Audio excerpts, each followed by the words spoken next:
都说清迈消费低，好躺平，但我们来这里安家后，发现这根本就是一个美丽的陷阱。好多东西竟然比上海还要贵。没想到来清迈4个月，我们竟然花了12万。所以每个月到底要花多少钱才能在清迈过上舒服的生活呢？以及我们每一笔钱都花在什么地方？这里到底有什么隐形的消费？如果你也想来清迈定居或者是旅居，看完后你就会了解真实的清迈的生活成本。我们的房租大概是1个月是5000块钱，我觉得房租是比我们之前预想的是要贵的。清迈这1、2年，因为来的旅居的人越来越多，所以整体的这个房价其实处在一种比较虚高的一个程度。那时候我们租房的时候，其实就很少遇到价格低于2万泰铢的房子，2万泰铢就相当于是4000块左右。我们也有跟我们在这里住了1、2年的朋友去对比，他当时找房的时候看的这些区域，确实那个时候还能看到，比如说1万5、1万7左右这样的一些房源，但是我们当时找的时候，基本上都是2万7的，所以说它本身的价格涨了很多。老实说，住别墅跟我之前想的还挺不一样的，它的时间成本、管理成本会很高。像一开始我们住在这边，都是我们自己去打扫，每周打扫1次，大半天就没了。所以到现在，我大概就是每1周到2周，我们会请一个保洁来给我们打扫一下，1次大概是100块钱左右。我们来了之后才发现，其实清迈的电费挺贵的。我们的房子很好的一点就是我们的通风其实非常的好，所以我们几乎就是不用开空调，基本上我的水电费平均1个月就是将近1500铢左右，相当于就是300块钱。然后关于住的方面，因为我们其实刚搬过来的时候，肯定是会有一些你要自己去购买一些额外的一些家里用的一些东西，比如说床单被套，然后包括布置、买植物啊、地毯啊等等的一些，所以在初期也是会有一些花销。其实我们算花的比较少的，因为我们也不喜欢家里有太多的东西，所以整体还是保持了一个比较极简的一个风格。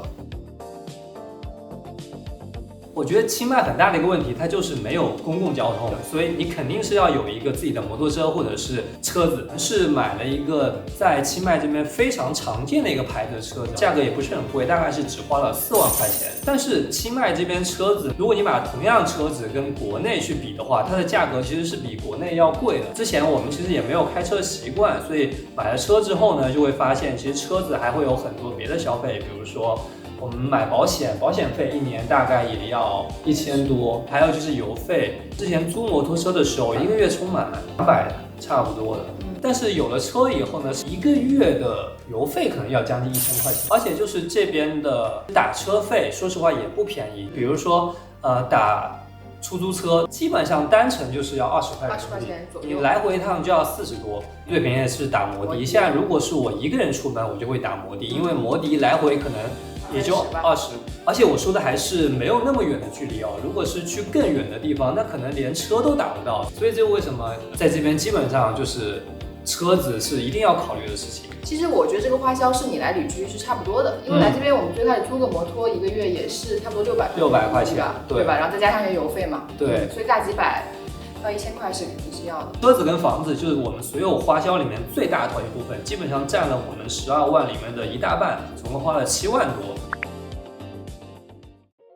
那接下来呢，就是吃的部分。我原来以为来清迈的话，吃饭这方面应该是会比上海便宜，但是其实不是这样子的。吃饭呢会分成2部分，一部分就出去吃嘛，就是我们这几个月在清迈外出去吃饭的话，是花了差不多1万2，所以差不多每个月就是3000块钱，这跟在上海其实差不多的。但是平常我们也是会买菜自己做饭嘛，然后这部分的话，其实我们是花到了大概快8000块钱左右，所以每个月也要花2000多。所以说我们1个月在吃上面，在清迈就要花将近5000块钱。我在网上也有看到有些人的评论是这样的，他会觉得说在这边买肉好像没有那么的贵，但是这里的蔬菜说实话真的不便宜。有什么东西比国内便宜的？其实还是有的，就好像是水果。之前我们刚来的时候，山竹超便宜，然后龙眼，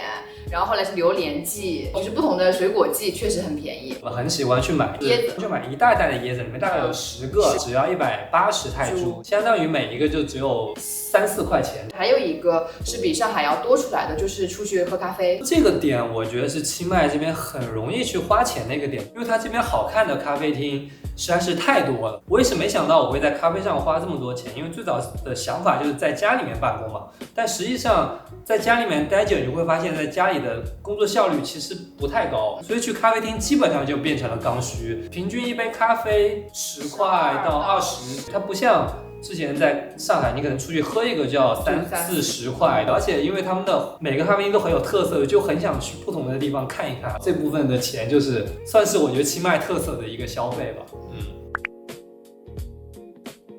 接下来的这部分消费呢，我觉得也是清迈特色消费之一，娱乐学习的消费。网上都说清迈是一个超级大的兴趣班，真的是这样，因为这边你可以学的东西实在太多了。我们在这一块的消费是大概4-5千块钱吧，而且这个还是这1-2个月的消费哦，因为我们刚来的前1-2个月都在忙那个车子、房子的事，这2个月我们又在学泰语，我们应该是2个人花了差不多1500左右人民币的。还有就是我在学泰拳，至少花了5-6千铢，也1000多人民币左右了。包括我去上过一些瑜伽课，体验过声音疗愈啊，一节课差不多50-60。然后还有我们之前会去按摩啊，然后一次大概是差不多100-200人民币。在清迈这边，你不缺花钱的地方。之前我们也在讨论是不是可以去打网球什么的，后来也没有去。这方面的钱，我觉得真的就是无止境的，相对而言性价比会很高。而且为什么会想去学这些，是因为清迈你去学这些地方很容易到达，大家都乐于去做这件事情。还有一个就是自己是觉得在清迈这边买东西的欲望其实是没有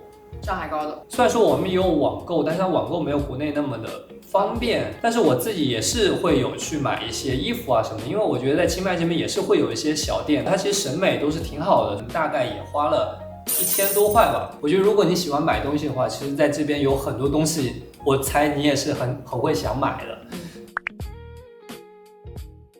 在清迈的话，其实我们基本上都是去的私立医院，因为它的服务比较好，体验也比较好，说中文都可以的。然后每一次去医院基本上都是1000块人民币打底。如果说你是去公立医院也是可以的，它的价格就会比较便宜，但是因为我们去私立，所以就会比较贵。好在我们因为是买了保险，所以这些看病的钱都是会报销掉的。比如说像我去看病，其实就是肠胃出了问题，因为这边吃东西好像你的肠胃就是会容易不好，就是肠应激综合症啊，或者肠胃炎这种。所以安全起见，我觉得买个保险会好一点。基本上这就是我们在衣食住行啊，还有娱乐大致的一个花销。我们不算是花钱大手大脚的人，就是很基础的花销，但是这个花销比我想象中的还要高。里面有一个原因是啥呢？就是因为现在是汇率问题，泰铢好像一直在涨，所以我们现在人民币换泰铢其实是非常划算。而且还有就是它清迈它本身的物价也在上涨，比如说之前可能吃一顿饭假设就10块钱，那现在可能又涨到了15块。因为这2个双重原因之下，所以在清迈的生活成本至少比1年多前它都涨了很多。所以就是为什么也听说好多中国人他就不在清迈这边生活了，或甚至不在泰国生活了，因为泰国现在的生活成本确实是在比原来要变高。我们今天去分享这个生活的成本，其实也只是给大家一个参考。如果你完全是为了套利、为了低成本生活来清迈的话，那你可能心里也要有一个预期。当然，你如果还想要极致的去省钱，那肯定也是有办法的。